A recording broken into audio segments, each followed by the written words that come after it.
legal person claims that he has been armed by the action of another person and asks the court for relief by filing a plaint.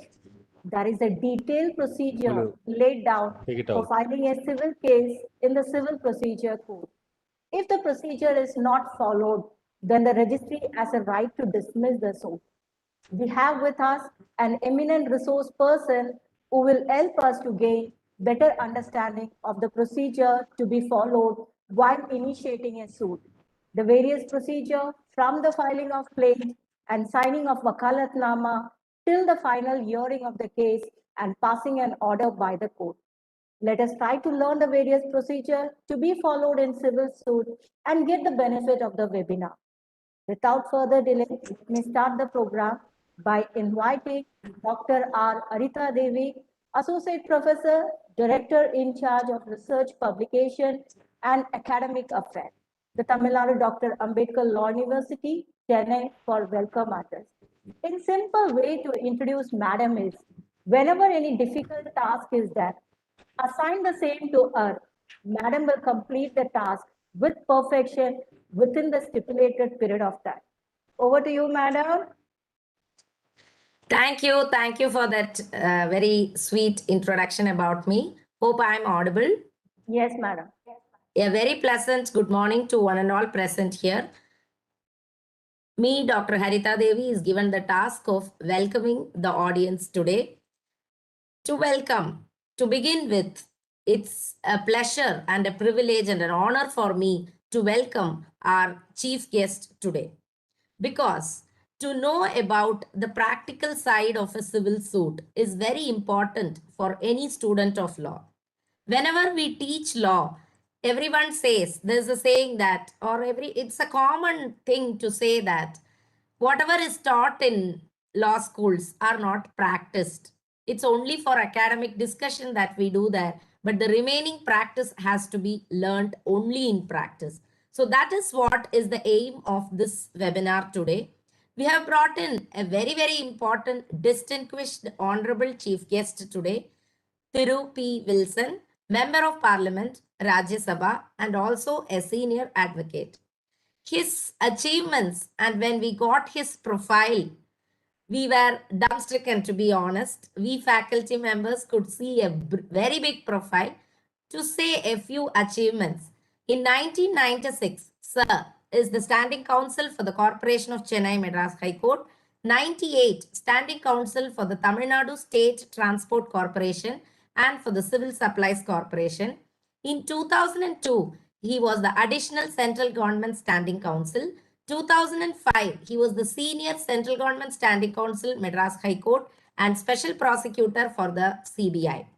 In 2008, he is the Additional Advocate General of Government of Tamil Nadu, and in 2009, he was designated as the Senior Advocate, Madras High Court.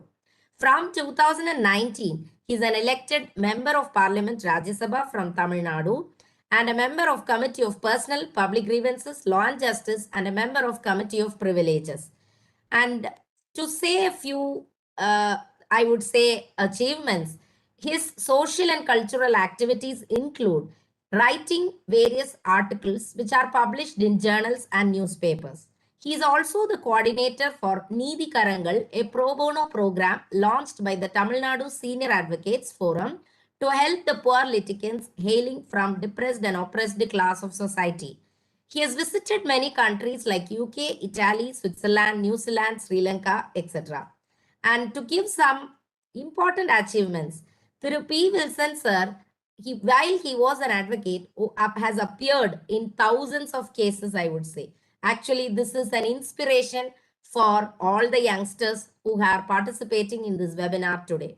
When he became a law officer for the state and central government, he handled several sensitive cases and brought victory in majority of the cases. When he was appointed as Additional Solicitor General of South India, he was the youngest Additional Solicitor General of India ever appointed in India. He has successfully defended the Government of India and the Government of Tamil Nadu in several sensitive cases during his tenure. We are actually fortunate to have such a distinguished guest and an experienced person to more about the practical aspects of civil suit. the right person to address the youngsters today. On behalf of the Tamil Nadu Dr. Ambedkar Law University, with folded hands, I welcome you, sir, for this very distinguished and academic discussion. Next, I would like to invite and welcome our Honorable Vice Chancellor, who is the man behind all these programs. Because the day he took charge, he told that we can have, and he gave us a free hand for conducting programs like this. And that's how we are assembled here. I also, it's a privilege for me to welcome our respected registrar, sir, Professor Dr. Balaji, sir, because a very cheerful and a positive person to help us in all our endeavors. Welcome, sir. I also welcome our expert moderator, Lucky George, madam, and also the convener of this webinar. Welcome, madam. And I welcome Mrs. Aarti Ratna, who is the faculty coordinator for this webinar. And I also would like to thank Mrs. Aarti Ratna for bringing such a distinguished guest. It is she who coordinated with Wilson sir and made all the arrangements for this webinar. Thank you and welcome you, madam. I also welcome the student coordinators, and I appreciate the efforts of the students who have taken efforts in bringing out the brochure and doing all the necessary arrangements for the smooth conducting of this webinar. I welcome all the head of the departments who has joined here for this morning and all my colleague friends.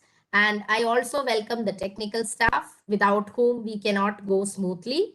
And above all, I welcome all the student participants for this happy morning and a very, very healthy academic discussion. Please ask your doubts and clarify so that you are exposed to the procedural activities of a civil suit. Once again, I welcome you all for this gathering. Thank you. Thank you, madam. Next, I invite Professor Dr. V. Balaji, Registrar in Charge and additionally holding the post of Director in Charge UG Studies in the Tamil Nadu Dr. Ambedkar Law University, Chennai. Sir always insists the faculties to organize program by inviting learned members from bar and bench and also academicians who can discuss and throw light on the practical aspect of lawyering and thereby to improve the advocacy skills of the students. With this few words, I invite Balaji sir for the felicitation address. Over to you, sir. Thank you, Lucky George, madam. Am I audible? Yes, sir, you're audible. Thank you. Good morning to one and all. At the outset, I congratulate and wish the success of the online national webinar on procedural aspect of a civil suit organized by the Tamil Nadu Ambedkar Law University today. I'm happy to be amongst the distinguished speaker as a chief guest, Sri P. Wilson, Member of the Parliament, Rajya Sabha, Senior Counsel, Madras High Court, Honorable Professor Dr. N.S. Santosh Kumar sir, the Vice Chancellor, my esteemed colleagues, Dr. Haritha Devi, Director Research and Publication, Dr. Lucky George, HOD, Department of IPR, Ms. Aarti Ratna, Assistant Professor and Organizing Secretary, and Ms. L. Shalini, the Faculty Coordinator, and all our beloved student coordinators. Sir, before beginning, I just want to mention about our Vice Chancellor. Because of the after effects of Corona, he could not able to make it. The COVID thing, he could not able to make it for today's program. He was very much willing to attend this program, but due to his health reasons, he could not able to make it. But however, he has sent a congratulatory message to the webinar organizers as well as to the distinguished speaker, and for submission of his greetings, for accepting our invitation, and sir is there to address us. Sir, with this, I just start my presentation address. Sir, give me a few moments where I have to once again briefly mention about your credentials, where the students will be motivated and the students and the faculty will be motivated with that. The distinguished chief guest today is Sri P. Wilson, the Member of Parliament, Rajya Sabha, Senior Counsel, started his career as an advocate in 1996. He was a standing counsel for the Corporation of Chennai, Madras High Court. In the year 2009, he was designated as senior advocate in Madras High Court, and in the year 2019, he was elected as a member of the parliament, Rajya Sabha, from the Tamil Nadu. He was interested in writing articles which were published in journals and newspapers, and was coordinator for Needhi Karangal, a pro bono program launched by the Tamil Nadu Senior Advocates Forum to help the poor litigants to effectively defend their cases before the High Court and other courts. He has appeared as a senior advocate in many public interest litigation and fought up to the Supreme Court and obtained landmark judgments. He has been successfully defending the interests of the people of Tamil Nadu in the Rajya Sabha. When P. Wilson was appointed as Additional Solicitor General of South India, he was the youngest person to be appointed to that post in India. He has successfully defended the government of India and the government of Tamil Nadu in several sensitive cases during his tenure, like a few where he has appeared in the public interest litigation filed to remove unauthorized banners, hoardings, etc. that led to the death of 2 youngsters on the road, and he fought for the retrenched 13,000 people of Makkal Nala Paniyalargal, challenged the decisions of the state government to shift the Anna Central Library out of its world-class building. Today, Anna Central Library is functioning because of the writ petition filed before the Madras High Court and various orders passed by the Honorable First Bench. Successfully defended the landmark legislation of the Tamil Nadu government to fix uniform fees in all schools in the state, and he participated in debates with regard to bills and motions brought forward. The Surrogacy Regulation Bill 2019, he saw that only allowing the surrogate mother to be a close relative seems to be discriminatory, and he raised the contention that the bill neither takes into consideration the surrogate mothers in hospital nor maternity leave. Compensation ought to be given to the surrogate mother during and after the surrogacy period. He further played active roles in the debate in the Aircraft Amendment Bill 2020, the Salaries and Allowance of Ministers Amendment Bill 2020, the Chit Funds Amendment Bill 2019, the Unlawful Activities Prevention Amendment Bill 2019, and the Arms Amendment Bill 2019.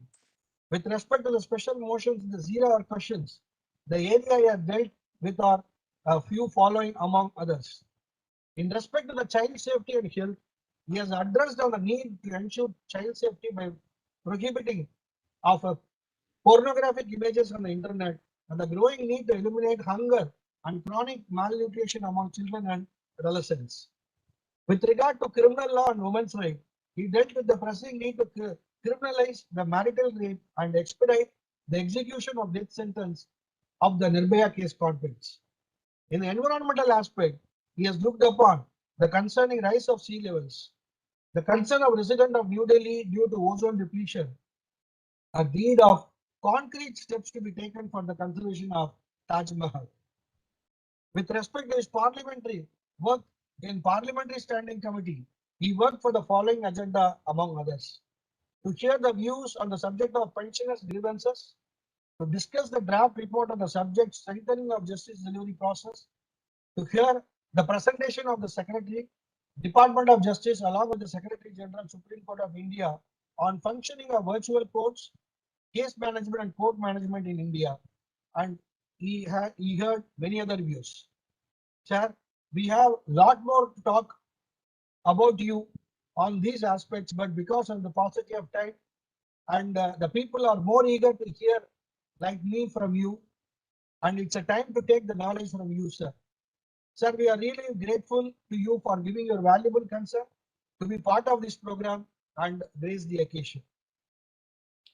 And the next, indeed, is an honor and privilege to have our Vice Chancellor, Honorable Vice Chancellor, Professor Dr. Santosh Kumar sir, who, because of his immediate actions, the programs like this have been could have been initiated in a very short span of time, and the knowledge and his very purpose is to spread the knowledge among the faculty members and the students at large.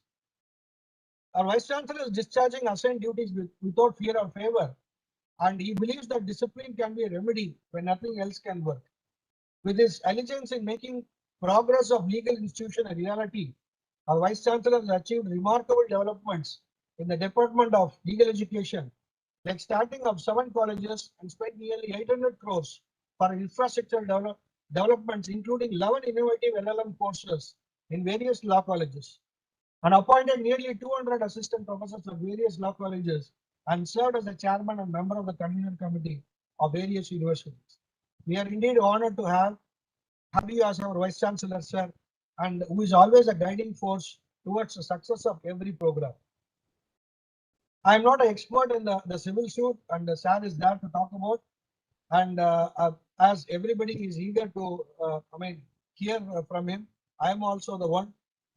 And as a final thing of felicitation, my wishes goes to my esteemed colleague, Dr. Haritha Devi, Director Research and Publication, Dr. Rekki George, HOD Department of IPR, Ms. Aarti Ratna, Assistant Professor, Organizing Secretary, and Shalini, the Faculty Coordinator, and all our beloved students coordinator. Once again, I greet one and all and thank the organizers for giving me this wonderful opportunity. Thank you. Thanks a lot. Thank you, sir, for the felicitation address.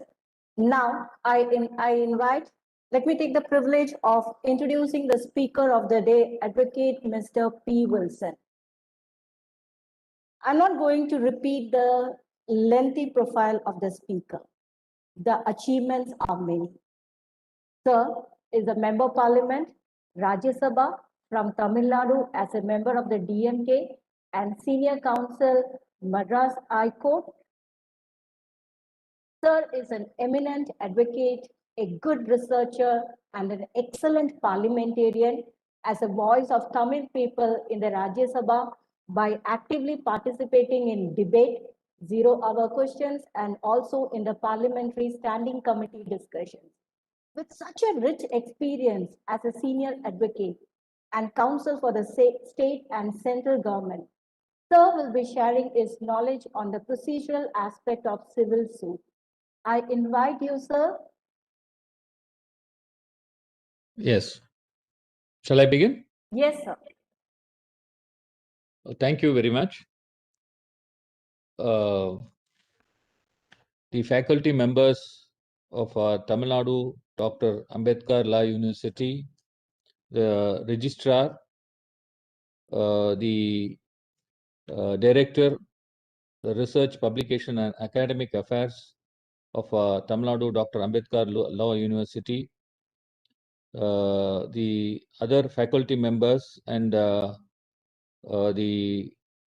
assistant professor Aarti Ratna, who happened to be my junior, and she made me to participate in this today's program on procedural aspects of a civil suit. I'm really delighted to be a participant of this procedural aspects of a civil suit, and which has made me to be an expert speaker on this subject. So I would begin my speech by saying that this civil procedure code is like a Bible, or you call it as a holy Quran or a holy Gita. This is really a procedure that completely controls the operation of courts and cases before the civil courts. This applies not only before the civil courts, even before the High Court in the original side.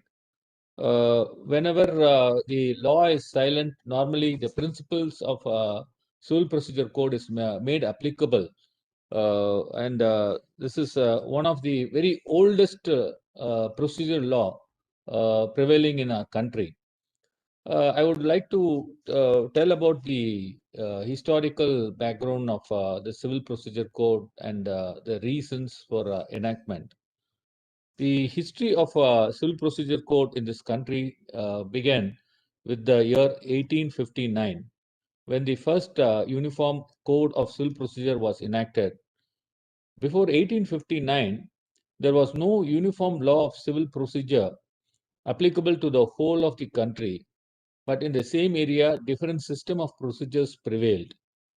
For example, Bengal alone, there were as many as 9 systems of procedure simultaneously in force. Sir Charles Wood, then President of the Board for Affairs of India, made efforts for the preparation of a code of simple and uniform procedure applicable to all the courts. The Commission prepared 4 draft codes of procedure which intended to apply to ordinary civil courts of lower provinces. Based on these drafts were ultimately amalgamated and enacted as a Code of Civil Procedure 1859. Soon after it was passed, it was subjected to series of amendments. In the meantime, it was extended, subject to some modification, to the whole of British India and to the high courts in exercise of their civil, interstate, testamentary, and matrimonial jurisdictions. The new letters patent of 1865, however, modified this position and empowered the high courts to make their own rules and orders for regulating civil proceedings. At the same time, it imposed a duty on them to be guided by the provisions of 1859 Code as amended from time to time. In 1863 to 64, a fairly comprehensive bill was brought in by Mr. Harrington to replace it. But for some reason, the enactment of the bill into law was deferred. In the meantime, acts dealing with the particular branches of law were enacted, and these necessitated corresponding changes in the code. The draft bill was rearranged in a systematic manner, the provisions of the Code of 1859. He introduced a number of new provisions based on orders and rules made in England under the Judicature Acts. He also borrowed some provisions of the New York Civil Code. Sir Arthur Hubhouse, who was the then law member, made substantial contribution to the draft bill. With certain modification, the bill was enacted as the Civil Procedure Code 1877. Now, again, as many as 130 sections of the code was amended in 1879. Some amendments were proposed in 1882. Then what they thought is better, we'll recast the entire Civil Procedure Code. In such circumstances, the Code of Civil Procedure 1882 was enacted. Then even with this Code of Civil Procedure 1882, the working showed that the general lines on which it was proceeded were sound, but it was discovered that there was some conflict of judicial opinion on the interpretation of provisions of the code. Therefore, to remedy these and other defects, a comprehensive revision of code was undertaken in the first decade of the century. The revision was undertaken by a select committee which rearranged all the provisions of the code into 2 parts. That is, 1, the body of the code, and 2, the schedule. The object of rearrangement was to separate the fundamental and basic provisions. Sir Earl Richards, law member, while moving for leave to introduce the bill, which ultimately became the Code of Civil Procedure 1908, it was accordingly proposed that the new code should empower the high courts to make rules for regulating the own procedure and procedure of subordinate courts, and to modify the rules contained in the first schedule to the code. Provision was also made for Rules Committee to report to the High Court on all proposals for making new rules or modifying the existing rules. Apart from the rearrangements of the provisions of the code into sections and rules, the committee did not make many changes of a radical character. Its approach was justifiably conservative. The bill, as settled by the special committee, was enacted as a Code of Civil Procedure 1908 without any substantial modification. The Code of 1908 is a product of a well thought out efforts and experimentation extending over more than half a century. An eminent Chief Justice of a High Court observed recently, I quote, "The more you study the Civil Procedure Code, the more you realize what an admirable piece of legislation it is." I unquote. Similar views were expressed in the course of the evidence given before the Law Commission in connection with the preparation of its report on the judicial on the reform of the judicial administration. The first Law Commission of India drafted Code of Civil Procedure, but nothing happened again. Second Law Commission took this issue, and on the draft prepared by the Second Law Commission, a Code of Civil Procedure was enacted in 1859. Now, this I have already taken you about the earlier codes.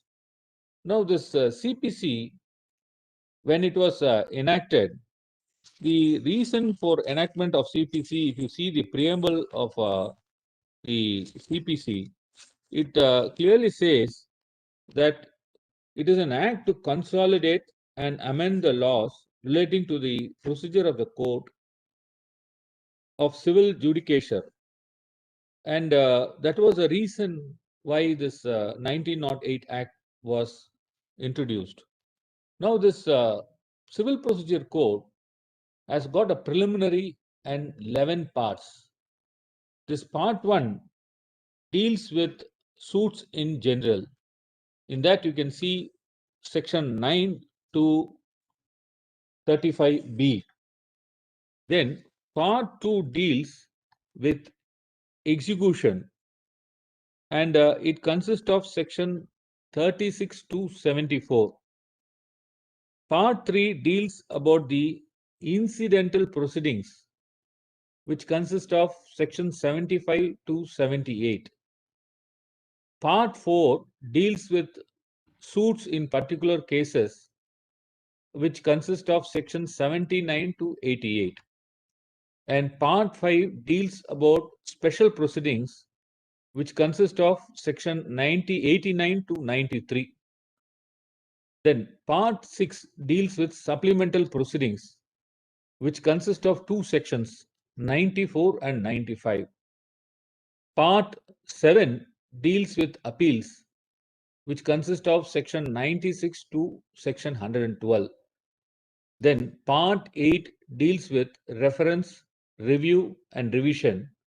And under this heading, section 113 to 115 is seen. Then part 9 deals with special provisions relating to High Court not being court of a judicial commissioner, under which section 116 to 120 is seen. Then part 10 deals with rules, and you can see 121 to 131. And part 11 deals with miscellaneous sections, miscellaneous provisions, where you can see section 132 to 158.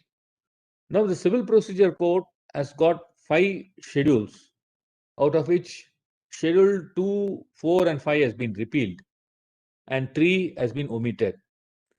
And Schedule 1 has got Appendix A to H. Now, this is the key to the Civil Procedure Code. Of course, this Schedule 1 consists of Order 1 to Order 51.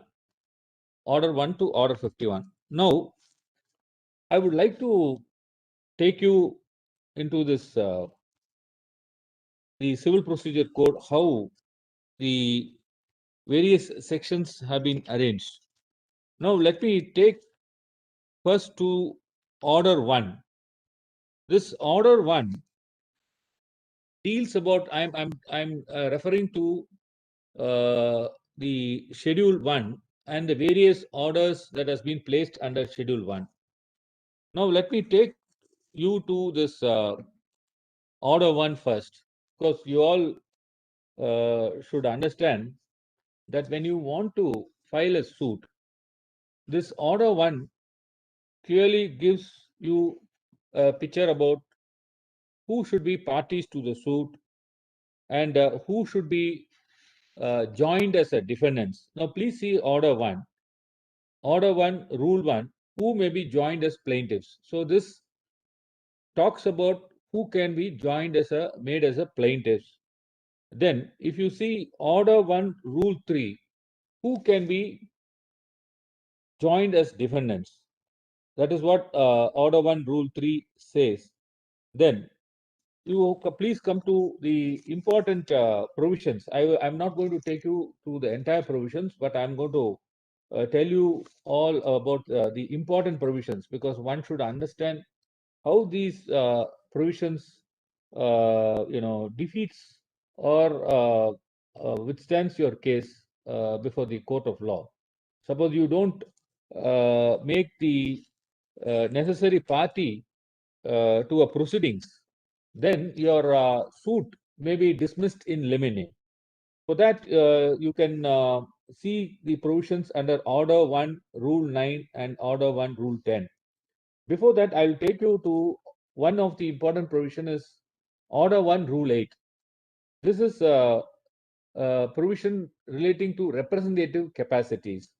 In case where there are numerous persons who have same interest in one suit, then these persons, instead of making all the persons as plaintiffs, they can, with the leave of the court, institute this suit. This is a representative suit.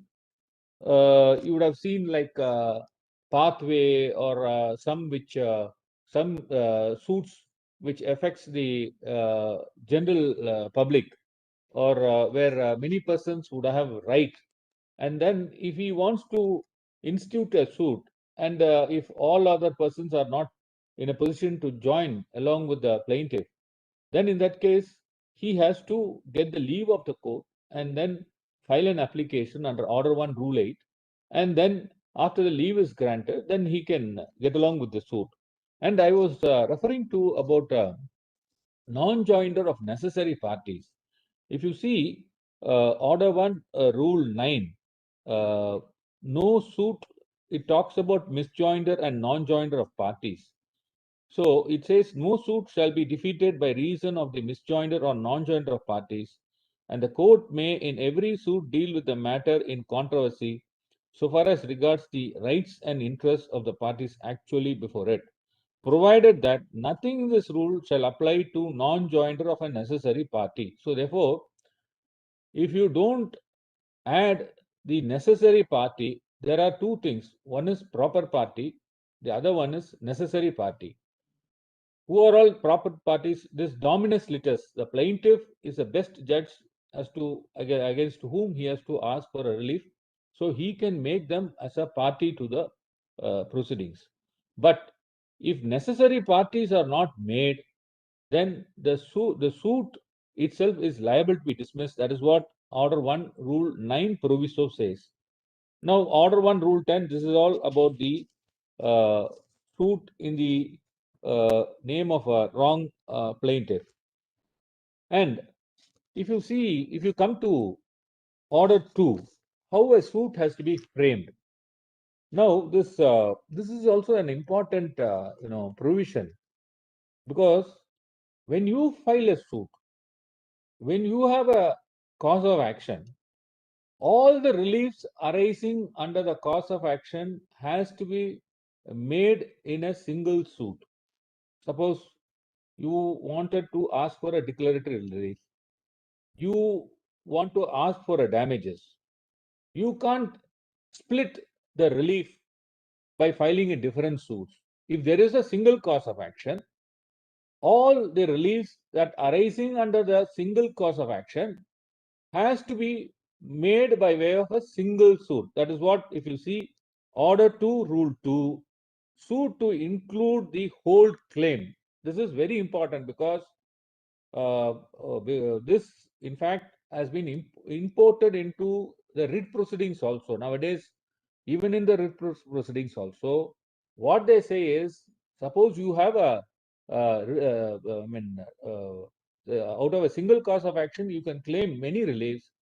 You can't multiply the proceedings by filing a separate one after another, and that is barred under Order 2, Rule 2. This is also somewhat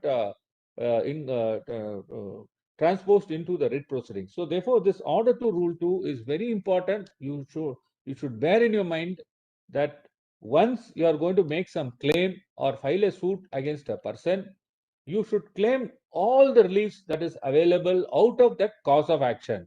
Suppose you wanted to leave that cause of action, leave that relief, then you have to get the leave of the court. You should file an application before the court and say, look, For this reason, I wanted to file a separate suit, give me that liberty. So only when the court grants you that liberty, otherwise you have to make all the reliefs arising out of a single cause of action in that suit. That is what the order 2 rule 2 says. Now, the joinder of cause of action, that is also one important provision, order 2 rule 3, that you can unite all the cause of action into a single suit. And of course, regarding the value and the court fees, it may change accordingly. If there are two plaintiffs and they have a different reliefs against one person, and they wanted to file it in a single suit, the Civil Procedure Code permits these persons to file as a single suit. That is what Order 2 Rule 3 says. Now, let us go to the next provision, Order 3. This is also an important provisions of Civil Procedure Code. This recognizes the agents who is authorized to file on behalf of the plaintiff. Suppose a power agent is there, he wants to file a suit. So the power agent, he has to get the permission of the court. So he has to file an application under Order 3, and he has to get the order of the court, in which event the court allows the agents to prosecute on behalf of the principals. Now, that is what found in Order 3. Now, I'll take you to the institution of suit that falls under Order 4. That is about the filing of the suit to be commenced by a plaintiff. That is what Order 4 says. Now, let's go to Order 7. This deals about the plaint.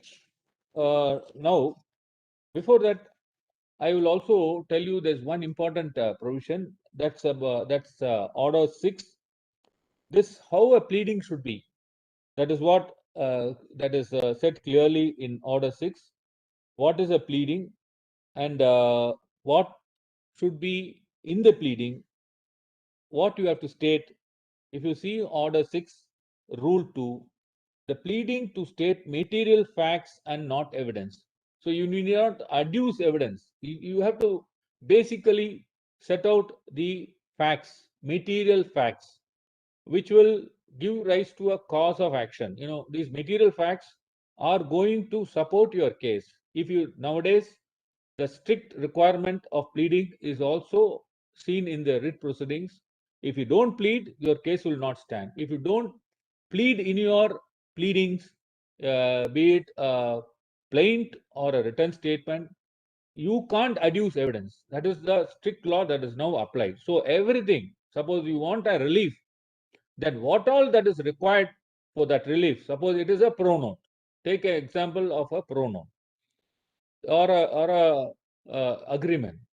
So you have to say under what circumstances the pronote was executed, what is the transaction involved in that pronote, what is the amount that has been borrowed, what is the date the amount has been given, what is the agreed interest both parties have agreed or accepted, then was there any demand made. So all this, why I'm saying this is all required. That is what they say. They call this as a material facts. And if you see the other things that is required, that is also set out in Order 6. Now, let us go into this next provision is Order 6, Rule 17. Why I'm pointing out this Order 6, Rule 17 is, this is an amendment provisions. Suppose you have omitted to state some important facts, because as I said earlier, all things can be proved only if you plead it. If you plead, then only you can let in evidence. So unless you plead, you can't let in evidence. So therefore, suppose you would have omitted some material facts, then this provision, Order 6, Rule 17, helps you to amend the pleadings. So you can amend the pleadings at any stage. But of course, this Order 6, Rule 17 has been interpreted by the courts that before the trial begins, you can use this invoke this Order 6 Rule 17. So you can amend your pleadings and you can bring in material facts, and the court allows you to bring all the important material facts, so that Order 6 Rule 17 takes care of it. Now, I was telling you about this plaint, what are all the material facts that has to be in the plaint. Now, if you come to the next provision, Order 7, Rule 1, it talks about plaint. What are all should be there in the plaint? I will show you some slides that will really help you. My junior, Chandra Priya, will help me in showing the slides. Madam? Yes, sir. Yes, sir, it can be shared. Yeah. Can she come in the video, sir, so that she'll be made co-host for As a sharing? co-host. Yeah, yes, sir. Yes, sir. Yes, sir. We are able to view it.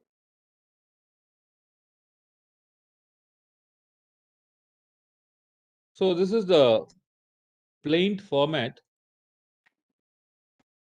If someone is having the civil procedure code in their hand, they can read Order 7 and Rule 1. What all is the requirement in a plaint? You can see the plaint format, how, what all it should contain. It should contain the description and address of the plaintiff, description and address of the defendant. Then what all the material facts should be pleaded. That is what is found in Order 1 Rule, Order 7 Rule 1. So you can see how normally a plaint should be drafted. You have to give the address for services, then plead the material facts, then you should also ask the make out the grounds, whether you are suing in the representative capacities, then how the defendant interest and liability is there. Then we have to plead about the limitations also. Then we have to specifically plead about the reliefs. Then we should also talk about the court fees, in fact, the value of the subject matter, and of course, the court fees also should also be a part of this. Otherwise, the registry will not number. So these are all the basic things. If you go through this Order 7 Rule 1 onwards, you can see what are all the requirements of a plaint. And of course, there should be a verification also. Kindly see this screen. You can see a verification. And there are different types of plaints. No, in fact, I can show you in a suit for partition what should be pleaded. So here also you can see the name of the court, the description, then defendant's address, all that, then the statement, then cause of action, all that is there.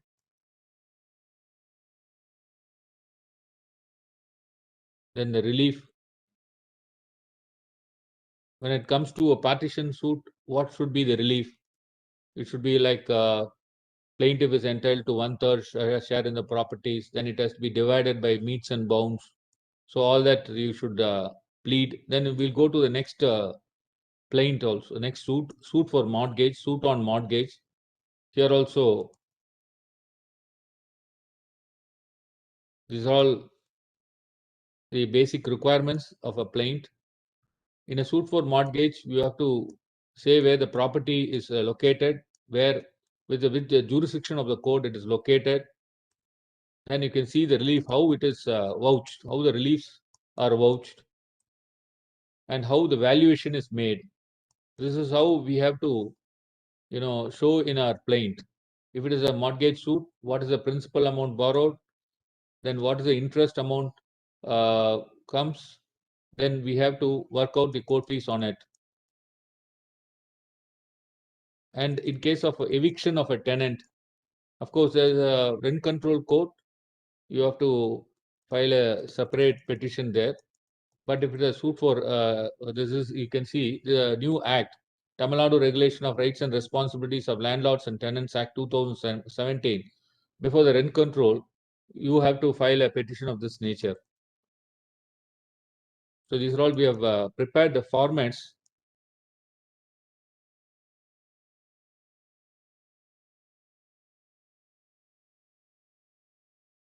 That's all. So now let me come to the next stage. So now the suits are filed. It is taken on file, and the note summons is issued, and the defendant appears before the court. Next comes the written statement. This is an important provision in the Civil Procedure Code. Order 8 deals about the written statement, set off and counterclaim. This is an important provision because after this 2002 amendment and the latest amendment 2015 amendment, now the time limit has been fixed for filing written statement. Now if you see Order 8 Rule 1, Order 8 Rule 1 gives a cap of 120 days of filing written statement. So this is a mandatory requirement which every defendant should have in their mind. So this if you are a lawyer, your client comes and gives a summons to you, so you should not waste your time. As soon as you get the wakalat duly signed by your client, the moment client comes and discusses with you, you should draft the written statement and follow the procedure that is laid down under Order 8 Rule 1. That is what Order 8 Rule 1. This talks about the written statement and how a written statement should be. If you see Order 7 Rule 1A, this deals about the production of documents which the defendant relies upon. Then Order 8 Rule 2, it clearly says that the facts has to be specifically pleaded. Then the denial should be specific. Then there should not be any evasive denial. And if you are asking for any set off, suppose you would have borrowed some money and the other person who's a plaintiff who has filed a suit against you, he is due some amount from you. All this has to be pleaded by way of a set off. Then you have to specifically plead all this in your written statement and ask for a set off. So this is what this Order 8 Rule 6 says. Then you are going to make any counterclaim against the plaintiff. Suppose you have to, the plaintiff is liable to pay to you certain amounts. You need not file a separate suit. In that suit itself, you can make a counterclaim against the plaintiff. For that, it will be like a plaint. Your written statement will be like a plaint. So you should make a counterclaim, and if required, you can also, value that, and whatever the court fee you are liable to pay, you have to pay along with the court fees. That is what this Order 8 talks about. Now, the written statement is filed. The next comes the appearance of parties and the trial. Now, this 9 and 10 all deals about the trial, the examination, how the parties appear, then how the court deals with the cases. Suppose a defendant doesn't appear at all, a day is fixed for a trial. Then if the plaintiff doesn't appear, the suit will be dismissed for default. And if the defendant doesn't appear, he will be set ex parte, and the ex parte evidence will be taken and a degree will be passed. Probably by this time, all the students will know what do you mean by ex parte decree and what is a dismissal of a suit. Dismissal of a suit for non-prosecution means on a day when the case is fixed for hearing, the plaintiff does not appear, then the suit will be dismissed for default. Of course, the plaintiff can file an application to before the court, explain why he was not present on that day, in which event the court will restore the suit to file. Likewise, if the defendant don't appear on the day when it is fixed for hearing, the court will set him ex parte and allow the plaintiff to produce the necessary evidence, and the degree will be passed. That is called as an ex parte degree. It is as good as a regular degree. But if the defendant is able to demonstrate before the court as to why he is not able to appear on that particular day, the court will allow him, and in which event the ex parte degree will be set aside and the suit will be restored to file, and the normal trial will take place. This is how the court proceeds with the, when one party doesn't cooperate with the court. Now, I was telling you about this appearance, then how the evidences, how the trial begins. Now, during the trial, there are very many procedures. Normally, a person who opens the evidence is a plaintiff. The plaintiff who has the person who has filed the plaint, who is called as a plaintiff. He has to let in evidence. So the primary responsibility lies on the plaintiff to let in evidence. So he has to go into the box. He has to let in evidence. Suppose the plaintiff is not going into the box, he is examining other persons, then he has to get the leave of the court. Otherwise, it amounts to a waiver, then he will lose his opportunity. So therefore, the plaintiff, normally he has to open the case, because there are judgments which says that if you don't get the liberty of the court, then the court will not allow you to let in evidence. So that's how the plaintiff begins his case. Then he will examine his witness. You all know that there are very many provisions under the Civil Procedure Code.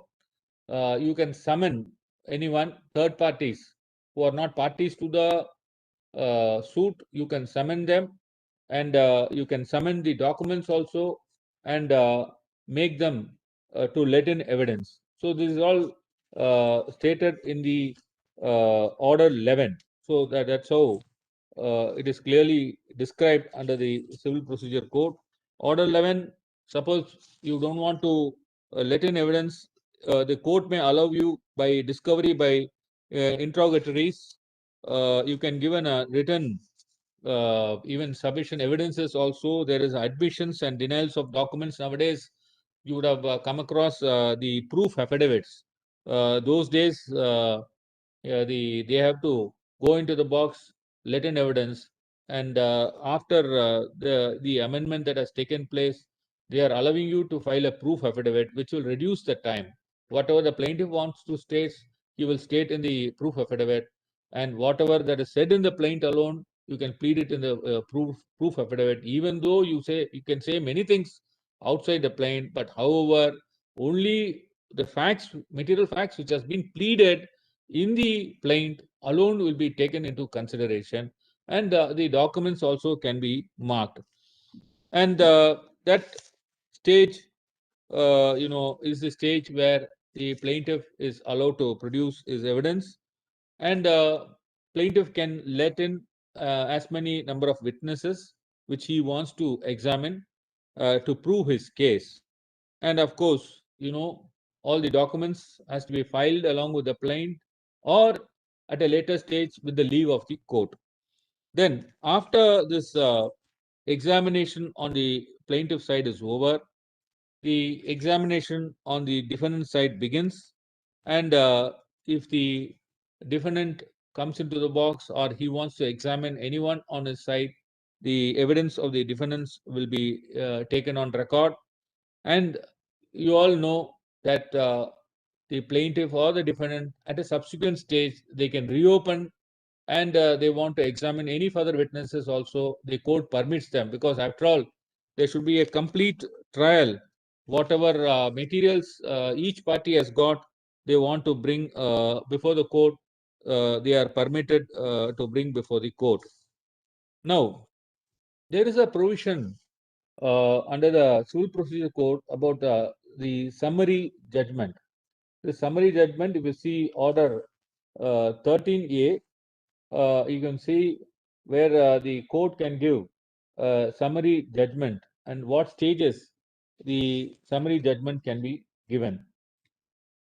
Then I have, in fact, omitted to tell you about the framing of issue. Before the parties go for trial, there will be a framing of issue. What is the dispute between two parties?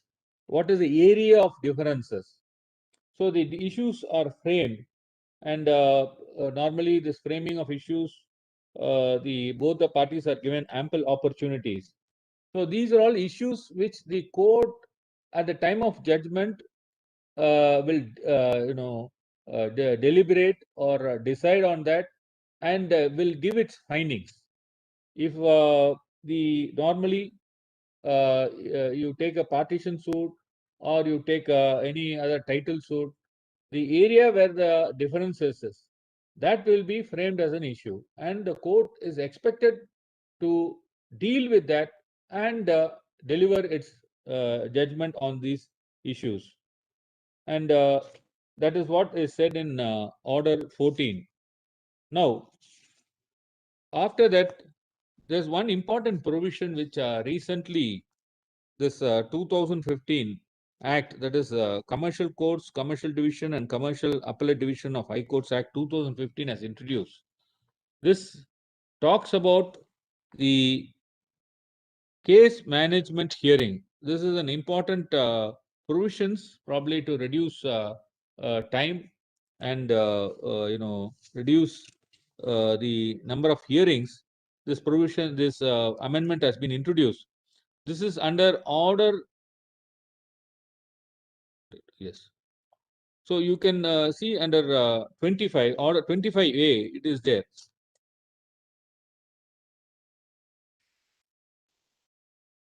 I'm sorry, order 15. I'm sorry, order. Yes, order 15A. Then I will take you to the next important provisions under the Civil Procedure Code is about the examination of witnesses. So I was telling you broadly as to how the trial will be conducted. This examination of witnesses, if you see under order 16A, how the attendance of witnesses is secured.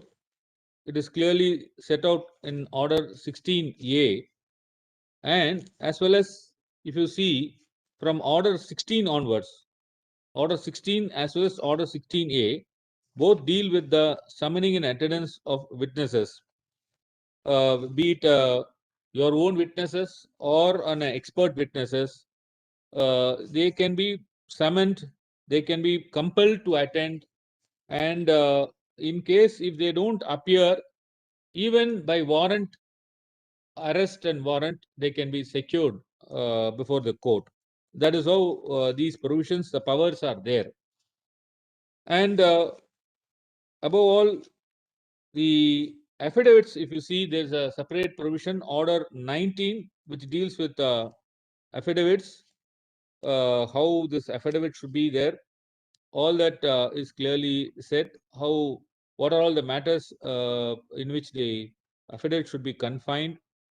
Then the evidences, all that is clearly set out.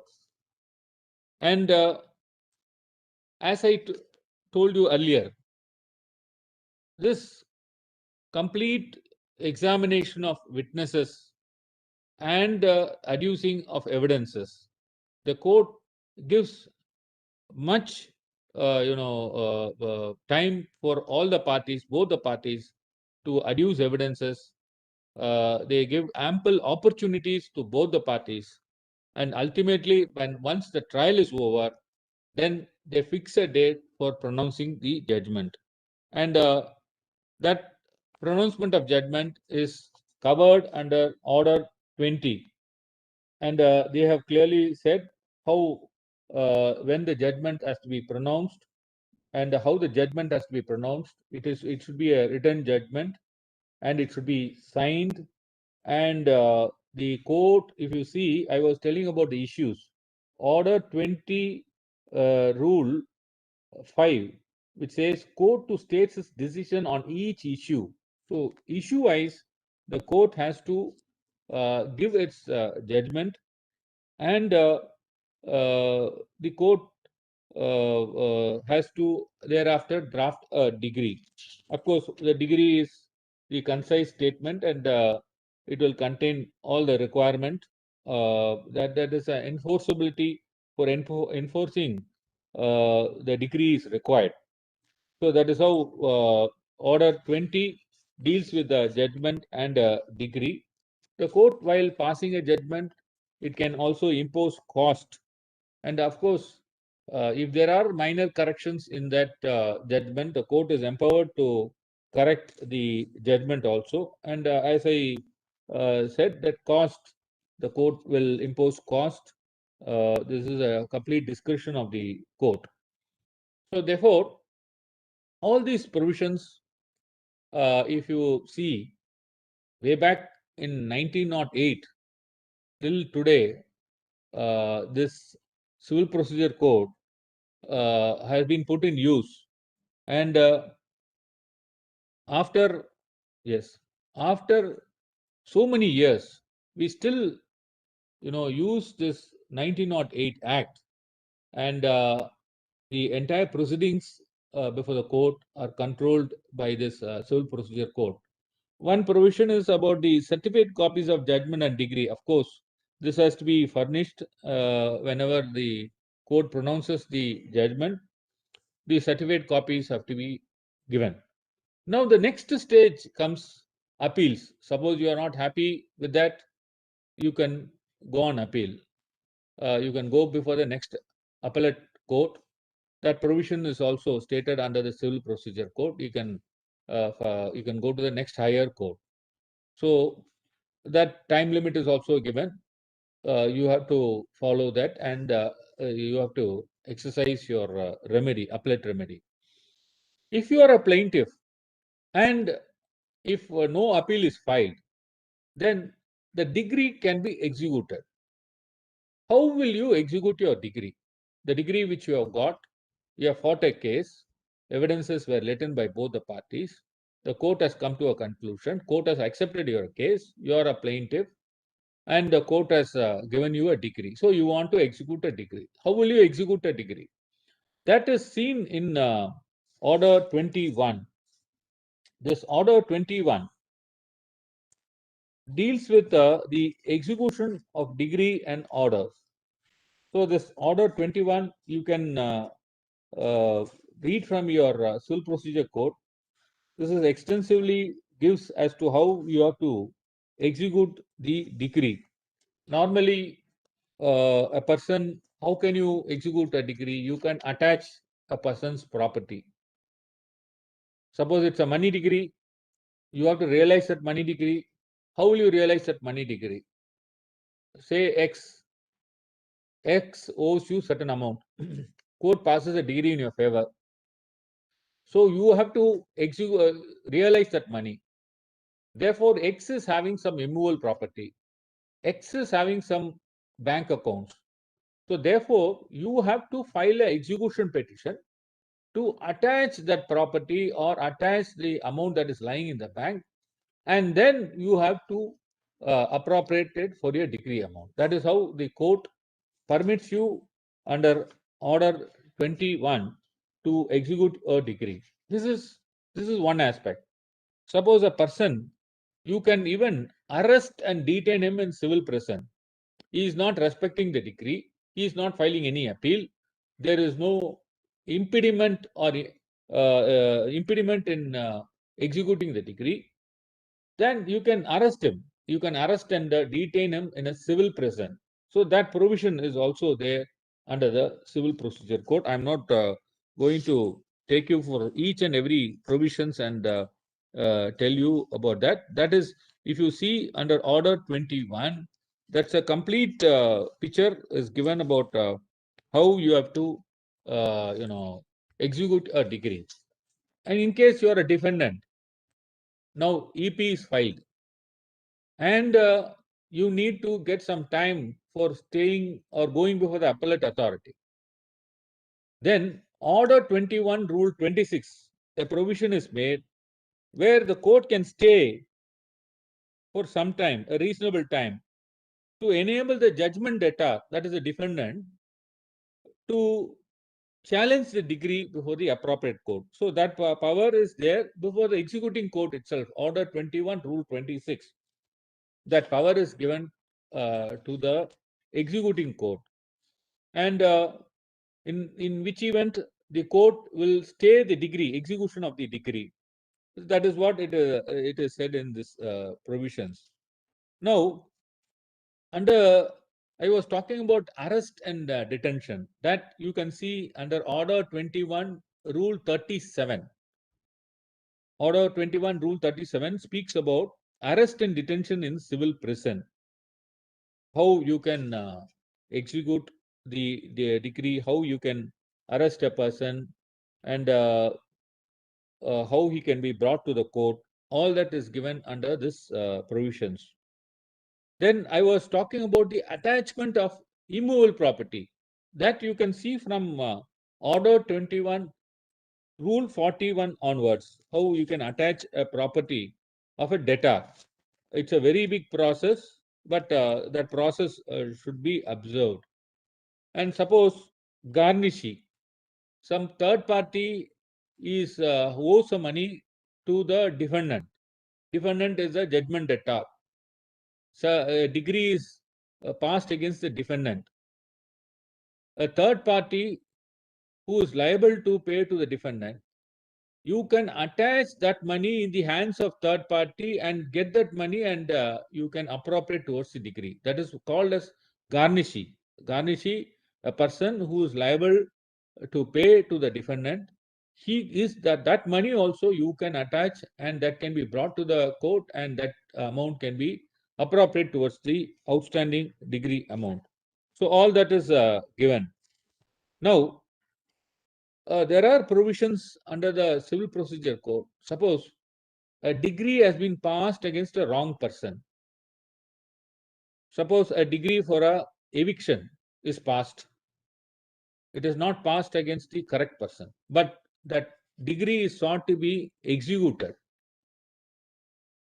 The person against whom the degree is sought to be executed, and if he is not a party to the degree, he can obstruct the degree. He can file a Section 47 petition and obstruct the degree. There are provisions under the Civil Procedure Code. You take Order 21, Rule 97.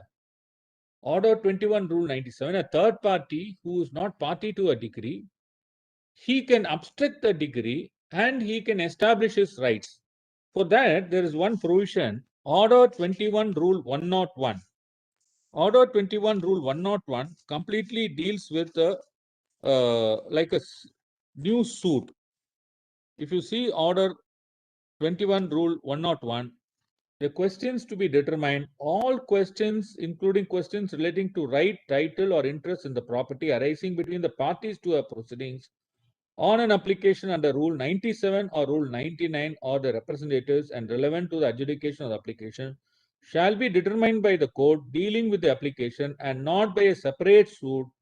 And for this purpose, the court shall, notwithstanding anything to the contrary contained in any other law for time being in force, be deemed to have jurisdiction to decide such questions. Therefore, if suppose a third party is not a party to the suit, but the degree is sought to be executed against him, he can challenge it. He can file an application under Order 21, Rule 97, and the court under 101 can determine like that of a fresh suit. That is what this Order 21, Rule 101 says. And suppose an ex parte order of attachment is passed. I am a defendant. A degree has been passed against me. I am ready to pay the money. So my property is attached. So I can file an application, kindly lift the order of attachment, I will make the payment. So that provision is also there under Order 21, Rule 106. All that powers are there. So a complete powers is given for the court to deal with the execution where the amount due under the degree is satisfied, and unless and until the defendant makes a complete payment, the court will not allow, and unless the plaintiff records his complete satisfaction of the degree, then the plaintiff is entitled to execute the degree. You all know the time limit for execution of a degree is 12 years. That is what the time limit is given. Then, apart from that, there are other provisions which I have to tell you about: the withdrawal, adjustment of suits. You come to Order 23. This is a case where the settlement happens. Suppose both the plaintiff and defendant wants to settle the matter. Then this Order 23 deals about the compromising of suit and how the parties accepts to settle the matter. And there are other provisions where which deals, if you come to 26, this is about the commissions. You would have heard appointment of advocate commissioner. Suppose both parties are disputing with regard to the physical features of a property. It's a title suit, or the defendant tries to encroach upon the plaintiff's property. Then there is some difficulty in identification of the property. Defendant says, I have not encroached. Plaintiff says, yes, encroached. Then the court can appoint a commissioner and allow the commissioner to go and inspect the property, and he, with the assistance of any surveyor or other persons, or he by himself can measure it, and he can bring it to the court. That power is there for the civil court. They can issue commissions under Order 26. That is what the power is given under Order 26. Then, with regard to the other provisions, if you see Order 30, this is the provisions relating to suits filed against firms and against persons carrying on business in other name. Then the suits by corporation. These are all coming under from Chapter 27A onwards. If you see Chapter 28, it deals about suits by or against military. Then against corporation is 29. All that you can see, the different types of suits is given under this chapter. Then suits by or against trustees, executors and administrators. Then 32 deals with suits by or against minors and persons of unsound mind, and all that provisions. Then if you come to one important provision is Order 33. This Order 33 is a suit by indigent persons. Suppose a person is a pauper, he doesn't have any money, he can't pay any court fees. So for that, if he is who is an indigent person, he has to file a suit. He doesn't have any money. His right is violated. He wants to certain relief against the defendant. Then the court permits him to file a suit without payment of court fees. That is what the suit by indigent person, that is there under 33. That chapter deals with the suit filed by the indigent persons. Then I showed you the format for filing a suit relating to the mortgages of immovable property. If you read Order 34, that will tell you as to how a suit on the mortgage should be filed, how a suit on the how a preliminary degree has to be passed, a final degree has to be passed later on. Normally, in a regular suit, there will be a single degree, but when it comes to a mortgage suit, there will be a preliminary degree, then a final degree has to be passed. if it is a partition suit, there also the preliminary degree and final degree will be passed. It will be divided by meets and bounds. That is how it is framed. And there is a interpleader suit. Then the other provisions are also very much relevant is relating to the attachment before judgment. This provision, why I'm saying is very much relevant is you are filing a suit. Your suit will take some at least few months to be decided by the lower court. You are seeking a relief, money relief, and the defendant is having only one property. By the time you get a degree, by the time you file an execution petition, if the defendant alienates his only property, then you will have no remedy at all. So how is your money secured? For that, there is one provision under the Civil Procedure Code called as attachment before judgment or arrest before judgment. This is seen under Order 38. If we see Order 38, the court can ask to furnish security for the suit claim. When you file a plaint, when you make out a prima facie case, and when you show a case where the defendant is attempting to move away from the jurisdiction of the court, then the court will invoke the provisions under this Order 38, Rule 5.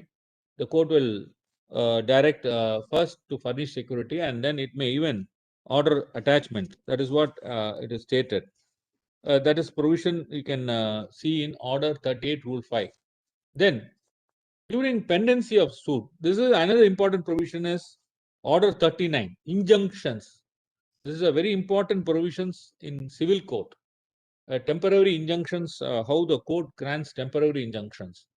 This is set out in Order 39. You make out a case, the defendant is attempting to interfere with the possession of the property of the plaintiff. You are in possession of the property. You have a valid title. The defendant, who is a third party, he is a stranger, he doesn't have any right over the property, he is attempting to interfere in your property. He is attempting to alter your structure.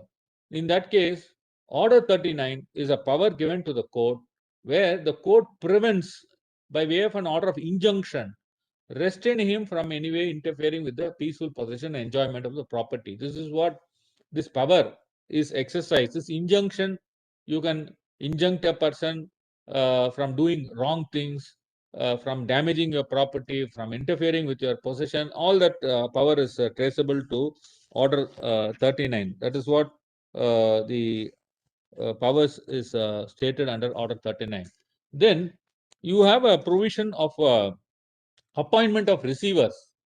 Order 40, if you see Order 40, suppose a property is sought to be wasted, the court has to appoint a receiver till it gives a decree, or even after a decree, some situation warrants that a receiver should be appointed.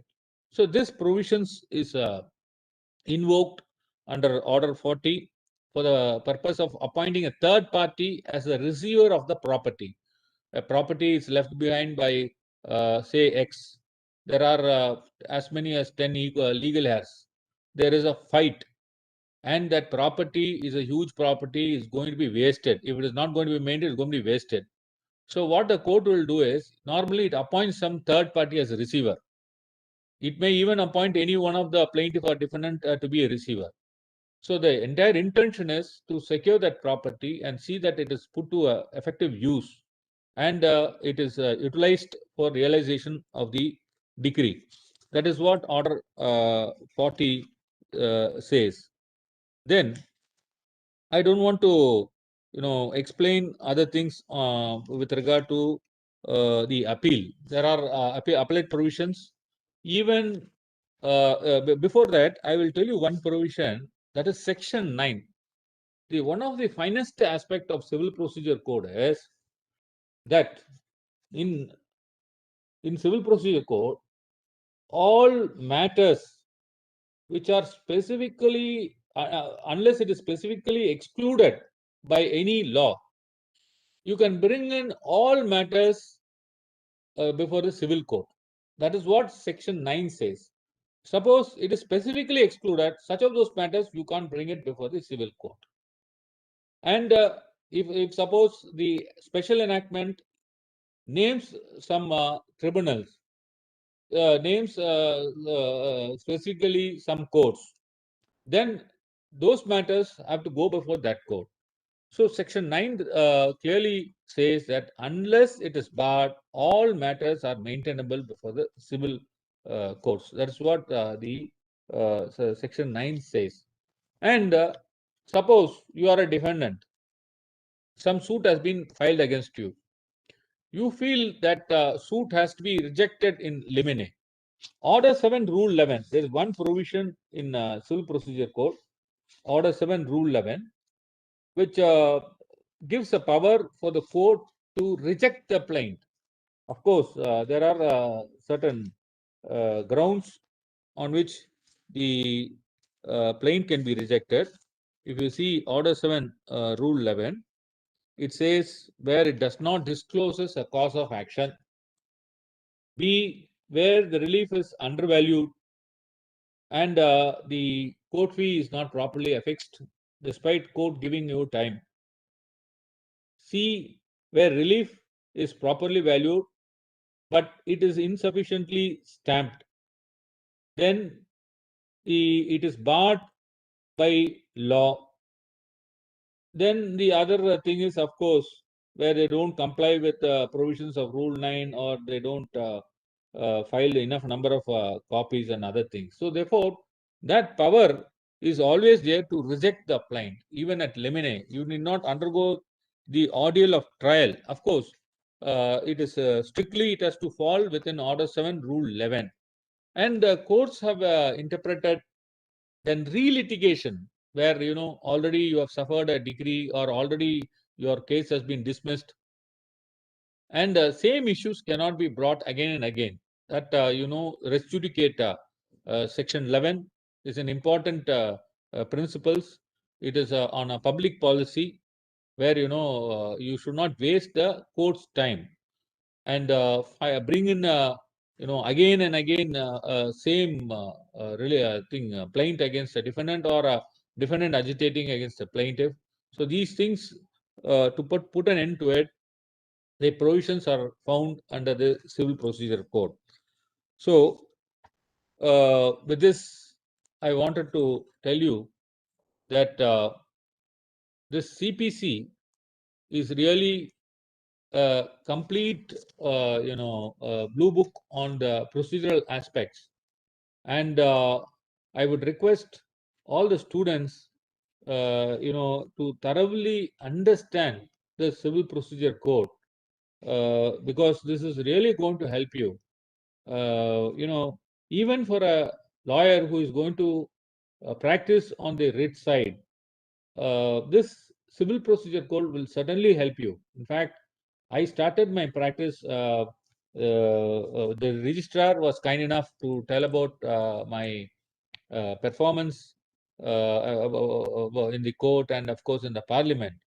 If you are very thorough in Civil Procedure Code, certainly you can win your case. You can, when you know the procedures, when you know the niceties of the Civil Procedure Code, certainly it is going to help you a lot in doing your case, in arguing your case, and assisting the court. Therefore, I would say this. I would say that students should be thorough with the Code of Civil Procedure, which is even brought in the 1908, and of course some cosmetic changes have been done from time and again. Still, we go on with this oldest law in India, and I thank for giving me this opportunity, to the faculty members and the students and the registrar for allowing me to participate in this program. Thanks a lot. Thank you very much, sir, for an excellent and insightful presentation. Now we will take up with the questions in the chat box. One question is there, sir, which was posted by Shravan. With respect to Order 2, Rule 2, if a relief is not asked in pleadings, will it result in waiver of that relief? And whether such relief cannot be asked once the trial begins. That is what I said. Order 2, Rule 2, if you have to necessarily get the leave of the court. Suppose you wanted to file it at a later point of time, then you have to get the leave of the court, and the court will not allow you to ask any relief thereafter. That is what Order 2, Rule 2 says. So it amounts to a waiver of your right only, relief only. That is what it says. Order 2, Rule 2, suit to include the whole claim. Every suit shall include the whole of the claim which the plaintiff is entitled to make in respect of the cause of action, but a plaintiff may relinquish any portion of his claim in order to bring the suit within the jurisdiction of the court, which means you are waiving that right. So therefore, if you don't ask, it amounts to waiving. Yes. Yes, sir. Then let me ask you, sir, at the day of filing an application and the decree is passed, is there any time limit that it has to be complete within the span of time? We know that many cases are pending before the court of law for years and years. We will say that even after the person, the plaintiff has filed the suit here, we can see that after the death of that person also, he is not able to get the decree. That that is what you have to see, the categories of suit, types of suit. If it is a partition suit, we have a long drawn process. If it is a mortgage suit, that is also we have a long drawn process. So we have to, the act was amended, Civil Procedure Code was amended in 2002 and 2015 also, in line with the Commercial Courts Act. Now, even the written statement time limit is being fixed. I said about Order 8, Rule 1, which gives you an outer limit of 120 days. So nowadays, we can't see much of time being consumed for pendency of the suit. Gone those days where several years the suits were pending. So it all depends upon how the parties cooperate with each other. And that is also very important. The cooperation between the plaintiff and defendant also should be there to enable the court to pass a decree. And you said that the person dies. And if a person dies, then the legal has to be brought on record. If it is a plaintiff, they have to bring in a legal has. If the defendant, the plaintiff has to search and bring the legal has. That's how the time is consumed in the court. Okay, thank you, sir. And one more question, sir. What is a relief for a defendant who has been wrongly, mistakenly included as a party? Whether relief has been claimed against the defendant, such defendant? Yes, he can claim Misjoined of- cost. He can claim cost. He can claim the cost. Yes. Okay. The next question, it was given by Subramanian. How about the application of Limitation Act in civil suit? That too in this pandemic, sir. Yeah. See, so far as the civil suits are concerned, we are governed by the law of limitation. So Limitation Act clearly applies to the civil suit. If you have a relief, you want to claim that relief, you have to go by the Limitation Act. What type of relief and what is the time limit that is provided, you have to see the act. And normally, if you money suit is there, then 3 years comes into play. And of course, this so far as the suspension of limitation is concerned, there is a order passed by the Supreme Court during pandemic time. All the limitations gets extended. That's what they say. So with that, till before the Supreme Court lifts that order, I think the limitation gets extended. In some cases, we had seen even the original suits where it has to be filed within 3 years. With the order of the Supreme Court and a paragraph being made in the plaint that this suit is being filed even after expiry of limitation because of the order passed by the Supreme Court, then suddenly the court will take up the matter. Yes, sir. So during the pandemic time, whether the limitation, we can have a concession to that. The court has passed an order. In fact, we have an order that is on 27/4/2021. the Honorable Supreme Court in cognizance for extension of limitation. You want to see this order, I can show you in the screen also. You just share the order now. Just share this order. You please permit my. Yes, sir. Yes, Surya. sir. Yes. Yes, sir.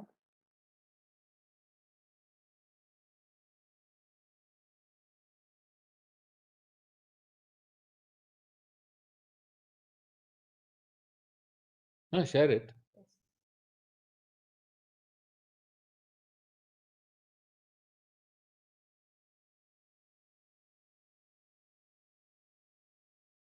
Meanwhile, let me ask another question, sir. It is being Ah. posted in the chat box. Wait.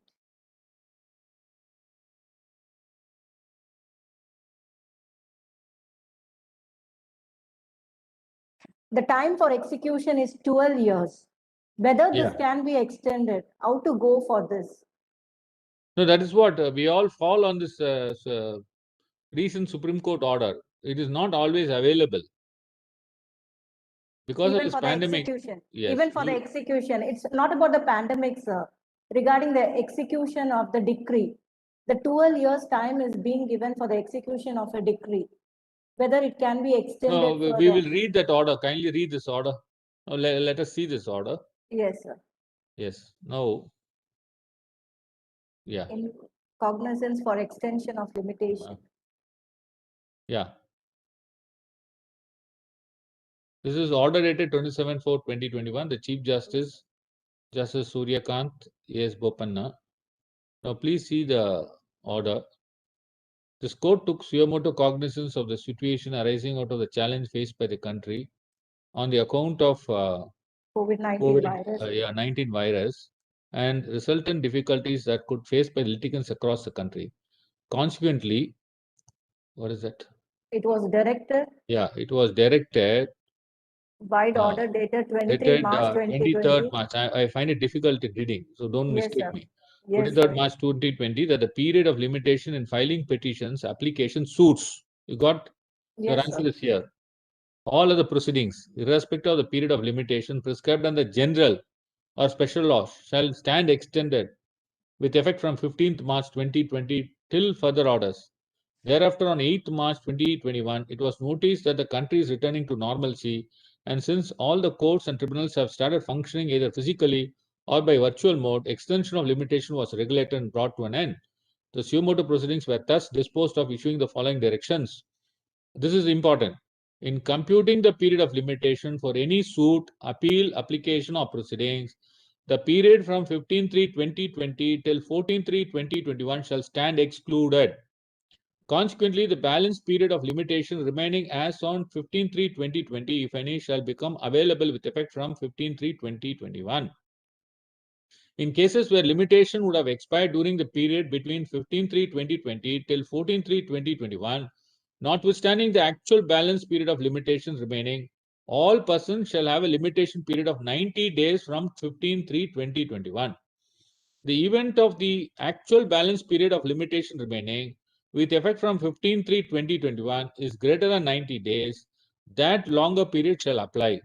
The period from 15/3/2020 till 14/3/2021 shall also stand excluded in computing the periods prescribed in Section 23, 4, and 29A of the Arbitration Conciliation Act 1996, Section 12A of Commercial Courts Act 2015, and Proviso B and C of Section 138 of Negotiable Instrument Act, and any other laws which prescribe period of limitation for instituting proceedings, outer limits, and termination of the proceedings. The government of India shall amend the guidelines for containment zone to state, and this is all about the containment zone. Then this about the interlocutory applications.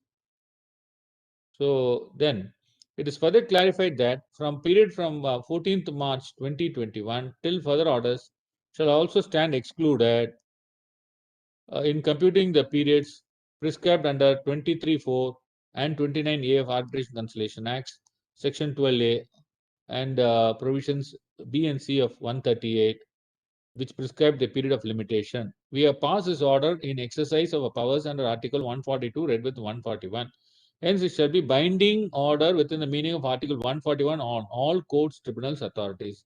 This order may be brought to the notice of all high courts for being communicated. Issue notice to all registrar judges. So that is how the time limit has been extended. Yes, sir. Anything? Thank you, sir. One more question is res judicata in CPC similar to double jeopardy under the Constitution. Res judicata, double jeopardy, you can't, punish a person, for twice. That is what said double jeopardy. That's a basic principles of res judicata is public policy. It can't be vexed twice. More or less, it will be on the same principles. Res judicata, wastage of court time. It is seen in the aspect of courts. You should not, litigate again and again on a same issue. That is why this res judicata, which is based on a public policy, section 11 has been introduced. And double jeopardy is a person should not be, fined or should not be slapped with some punishment twice for a single offense. So that is the difference. There is more one question with respect to practice, sir. Regarding practice in High Court and Supreme Court, can a newly enrolled advocate can practice in Supreme Court and file suits directly? Is any years of experience needed in the lower court to appear in the Supreme Court? In Supreme Court, you have to write an exam, that is AOR, advocates on record. The number of experience is also required, and if you go through the rules, they will specify certain number of experience which you have to have in the High Court and then in the Supreme Court. Then only you can become an AOR. Then only you are allowed to practice there.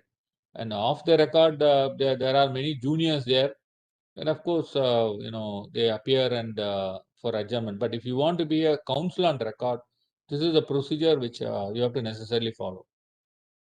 Yes, sir. Thank you. One more question is by Megha. How to claim in undivided agriculture property share? 5 legal heirs are there, only one is enjoying. You have to file a suit for a partition. So I'm divided by meets and bounds and mean profits. So in my family there are 5 brothers, and my father left big agriculture lands holdings. But this property, agriculture lands, is in the custody of only one brother. He is keeping all the 4 brothers outside. He is enjoying it. He is cultivating. He is taking all the profits to him. Then, if one of the brother files a partition suit, in a partition suit, all of them are plaintiffs. It will be treated that all of them are a plaintiff. So he can ask for a division of the property equally. And during pendency of the suit, he can ask for a receiver. I was talking about receiver, appointment of receiver. He can even ask for a mean profits. What is a reasonable profit that land would yield?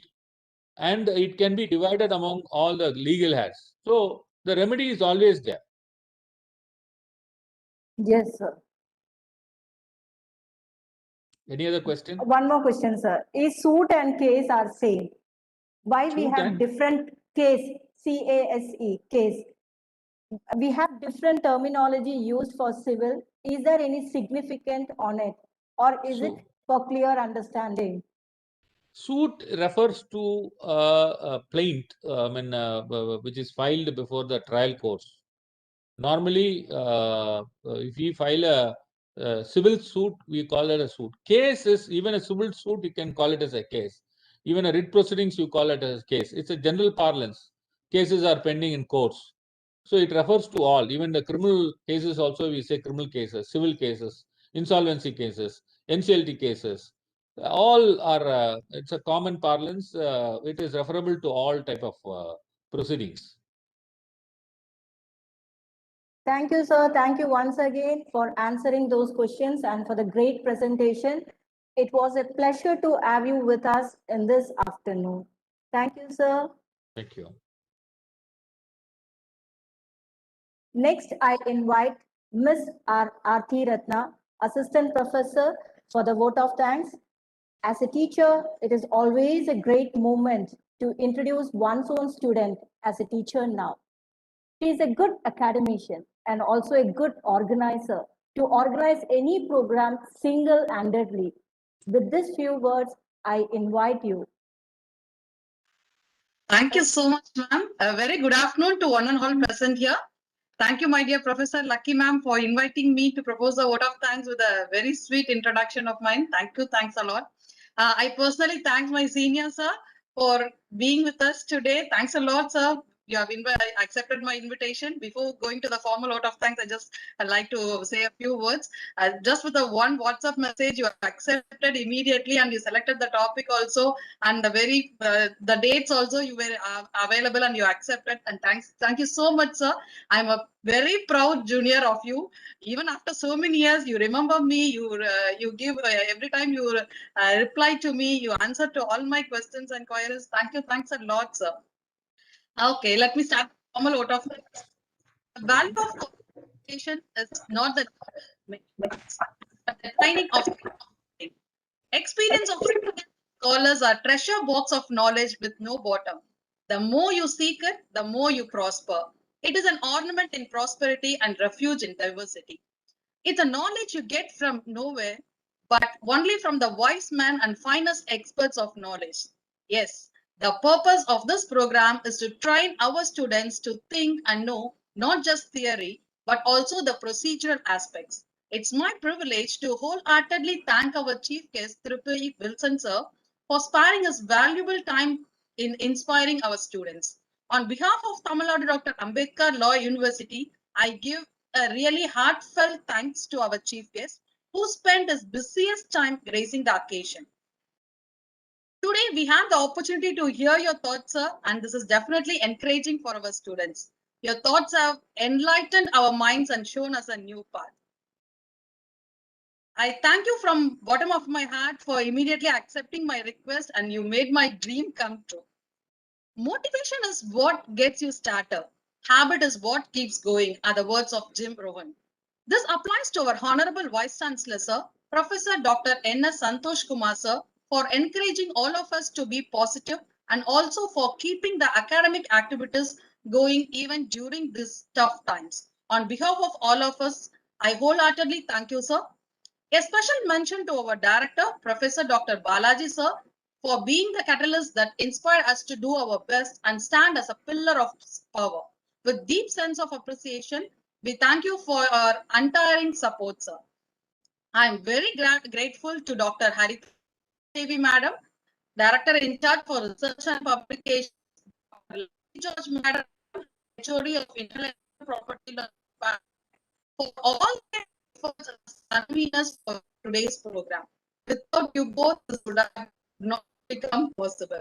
And I extend a special thanks to Dr. Lucky George ma'am for volunteering herself for moderating today's session, and she has become an expert moderator. Elegance of her own thoughts and of everything, I need to mention my deep sense of appreciation. I also want to thank the people who worked behind the scene to execute this event. I extend heartfelt thanks to the students behind the scene for all their efforts, right from preparing the invitation, managing the registrations, feedbacks, and all other related works for this webinar to happen. My PG students, Ms. Fatima Shamim, Mr. Praveen, Mr. Pasupati, Ms. Movina, thank you so much, dears. I thank Mr. Darwin for the technical support. Without him, it's not possible to have so many useful webinars for the benefit of our students. Thank you, Darwin, sir. And I thank all the HODs, faculties of Tamil Nadu Dr. Ambedkar Law University and principals, faculties and students from affiliated law colleges. And more importantly, I thank student participants and all other participants of this webinar to make this event a grand success. Students can view this program anytime in our university YouTube channel and you can get benefited. Thank you one and all. Thank you, Aarti. Instruction to the participants, feedback form link has been uploaded in the chat box. Kindly fill the feedback form.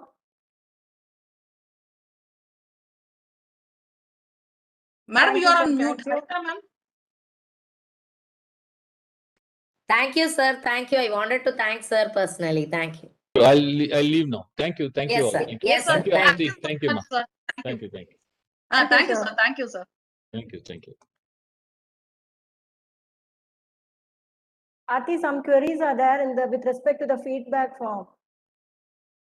In the Okay, feedback madam. form, I What's think they have I asked think there is a something about number asked which others are asking some error or something. registration number. But Fatima has shared it once again. Maybe that will work. Somebody The new fill and see, feedback no? form. Let me also try. Let me also try. I don't know Try, what try, Yes. try happened. once again. I think they are asking for the registration number. That column, Okay, if it yeah, is not Fatima, filled, it will show error. Maybe Yes, for Fatima, students, it please is their check. number. Which number? The roll number. Students can fill that number, otherwise telephone number. Something if you fill, it will open, na? Because if you don't fill, maybe it won't complete Yes, yes. if it's a compulsory question. Aarti, did you complete?